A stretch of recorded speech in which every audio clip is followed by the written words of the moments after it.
ETF index mutual funds నేర్చుకుని stock మార్కెట్లో రాణించాలనుకుంటున్నారా? వెంటనే ఈ నెంబర్కి కాల్ చేయండి.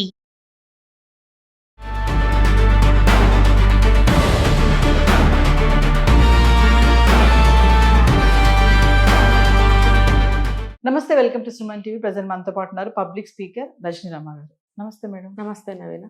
Madam, Nandu's world scam already చాలా నడుస్తుంది, ట్విస్ట్ల మీద ట్విస్ట్లు వస్తున్నాయి. అసలు ఆమె చేసే వీడియోలు కానీ మరి మీరు చూసారో లేదో, చాలా గమ్మత్తుగా ఉంటే బాగా మాట్లాడుతుంది.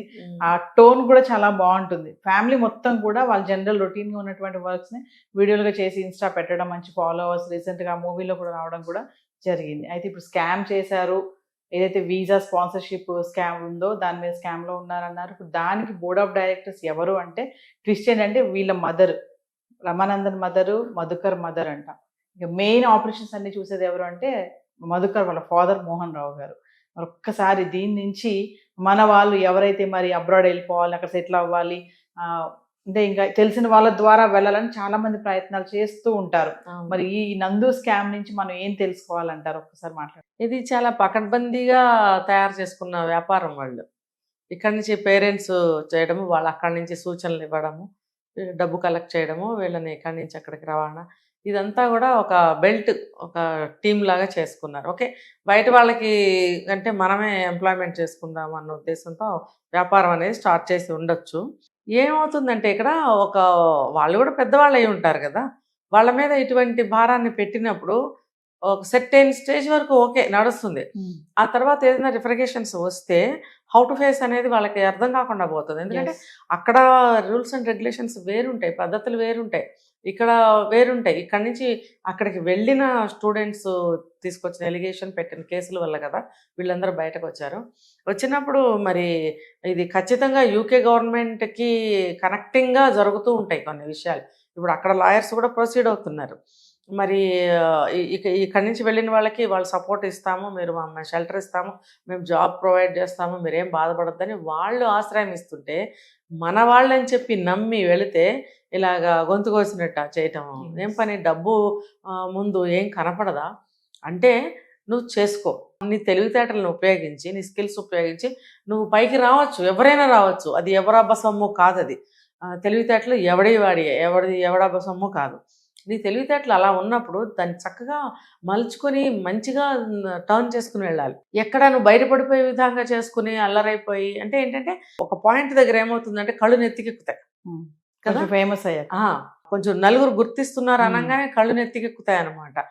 అంటే కొంచెం గర్వం వస్తుంది, కొంచెం ఆనందం, సంతోషంతో, ఒళ్ళు తెలియనితనంతో ఏం చేస్తారంటే స్పీడప్ చేసుకుని ముందుకెళ్ళినప్పుడు అక్కడ వాళ్ళకి లోటుపాట్లు కనపడవు. ఇంకా ఏమవుతుందిలే అన్నట్టు ముందుకెళ్ళిపోతారు. ఆచితూచి అడుగు వేయాల్సిన అవసరం ఎంతైనా ఉంటుంది. ముఖ్యంగా వేరే కంట్రీస్లో మనం ఉన్నప్పుడు, వేరే కంట్రీస్తో నేను ప్రతి దాంట్లో చెప్తాను, మనం ఎక్కడ ఉండి ఏం చేస్తున్నాము అని అంటే ఆ పక్కన ఉన్నదానికి ఎటువంటి అంతరాయం కలగకూడదు, నష్టం జరగకూడదు ఒక సమాజానికి.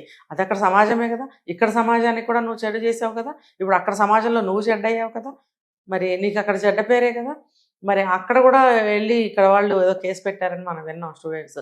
మరి నువ్వు అక్కడ నష్టం చేకూర్చావు. మన వాళ్ళని నమ్మి నిన్ను ఇక్కడ ఇంత డబ్బు పెట్టి పంపిస్తే ఏం చేసావు? నువ్వు నడి రోడ్లో వదిలేసి నానా బాధలో పడ్డారు వాళ్ళు. మీ దారి మీరు చూసుకోండి అన్నావు.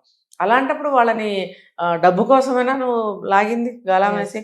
మరి ఇక్కడ పెద్దవాళ్ళు వీళ్ళు డబ్బు కలెక్ట్ చేయడము, వీళ్ళు ఉంటాయి కదా, వీళ్ళ అంతా కూడా అదంతా వీళ్ళు నడిపిస్తున్నారు. అంటే ఏంటంటే నీకేం పర్వాలేదు నాన్న, మేము చూసుకుంటాం, జస్ట్ నువ్వు ఈ పనే చేయని తండ్రికి చెప్పుకుంటారు. ఈయన పెద్ద ఆయన మనం అనాల్సిన అవసరం లేదు.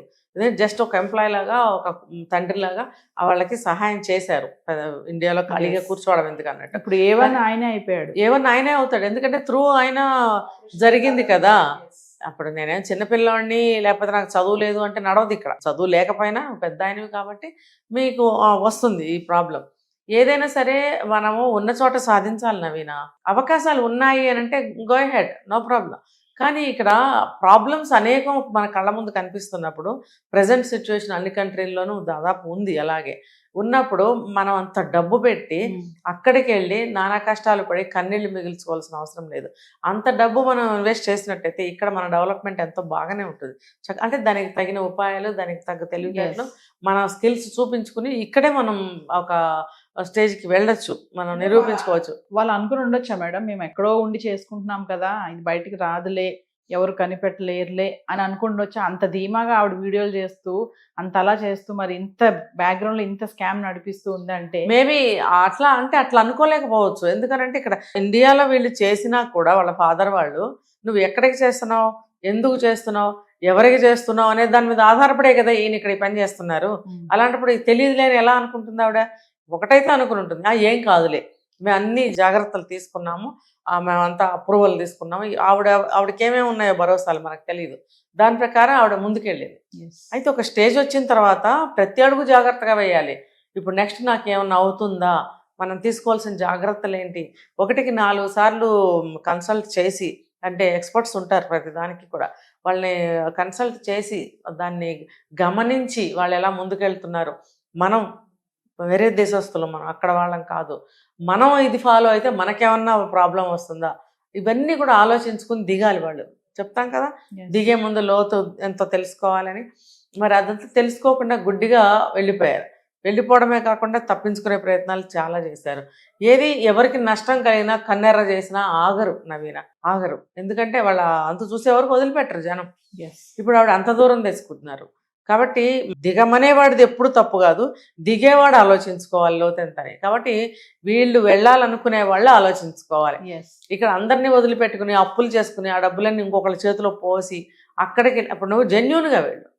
ఇది జెన్యూనిటీ ఉందా లేదో నీకు తెలియదు. అంటే కొంతమంది ఉంటారు కదా మేడం, మన వాళ్ళు ఉన్నారు, మన తెలుగు వాళ్ళు, వాళ్ళ ద్వారా అయితే మనకి ఈజీగా అయిపోతుంది, ఎటువంటి ఇబ్బందులు ఉండవని నమ్మి వెళ్ళే వాళ్ళు కొంతమంది ఉంటారు. అది కూడా నీకు ఏదైనా నామినల్ ఫీజులు కట్టాలా, ఏదైనా పేపర్స్ ప్రొడ్యూస్ చేసి లేకపోతే సబ్మిట్ చేయాలా, అలాంటివి అంతవరకు పర్వాలా. డబ్బులు నువ్వు కట్టలు తీసుకెళ్ళి వాళ్ళకి ఇస్తున్నావు అని అంటే ఇది ఆలోచించాల్సిన విషయము. మనవాళ్ళు అయితే మనవాళ్ళు, వాళ్ళ మనుషులు, వాళ్ళ డబ్బు మన వాళ్ళని పరాయి వాళ్ళని చేస్తుంది. డబ్బు అనేది డబ్బు దగ్గరే ఉంది ఎక్కడైనా కూడా తమాషా. కాబట్టి నువ్వు ఇంత డబ్బు కడుతున్నప్పుడు చాలా ఆలోచించుకోవాలి, ఇంత డబ్బు కట్టడం మన అవసరమా, ఆవిడకి అక్కడ అంత వర్త్ ఉందా, ఆవిడ మన జీవితాన్ని నిలబెట్టేంత ఇది ఆవిడకి అక్కడ ఉందా అనేది కూడా మనం ఆలోచించాలి.